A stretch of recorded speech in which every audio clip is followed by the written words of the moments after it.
என்னம்மா சொல்றாரு பாருங்க. அந்த துணிவை சொல்றதுல கூட ரொம்ப உருக்கமா ஒரு இடத்துல சொல்ல, இங்கெல்லாம் ரொம்ப தைரியமா சொல்றார். அப்படின்னா ரொம்ப நாமார்க்கும் குடியல்லோம் நமனை எஞ்சம் போடா அப்படின்னு சொல்ற அது ஒரு துணிவு. அந்த துணிவிலேயே ஒரு உருக்கத்தை கொண்டுருவார். அது அப்பர் எழுத முடியும்.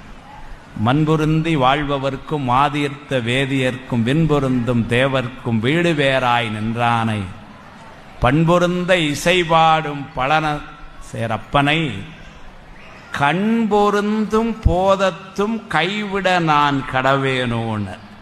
கண் பொருந்தும் அப்படின்னா இரத்தல் என்பதனை மங்களமா சொன்ன மொழி. அந்த நேரத்திலையும் கண்ணயர்து அந்த நேரத்திலையும் நான் கைவிட கடவேனோ அப்படிங்கிறார். கடனா ஒழுக்கம். அந்த ஒழுக்கத்திலிருந்து அப்படின்னு என்ன அர்த்தம்? சுவாமி உன்னுடைய இதை நான் விடுறதுக்கு நான் அதாவது திருவடியை சிக்குன்னு பிடிச்சிருப்பேன். ஏன்னா காரணம் என்னன்னாரு, அது அவர் தான் சொல்லி வச்சாரு. கடைசியில கூட போகும்பொழுது அவன் தான் வரப்போறான், மிச்சம் யாரும் வரப்போறது இல்லை. அதனால அவனை தான் பிடிச்சானு. உற்றார் ஆர்வலரோ 4ஆம் திருமுறை தான். உற்றார் ஆர்வலரோ உயிர் கொண்டு ஓம்பொழுது குற்றாலத்துறை கூத்தனல்லால் உற்றார் ஆர்வலரோன்னு.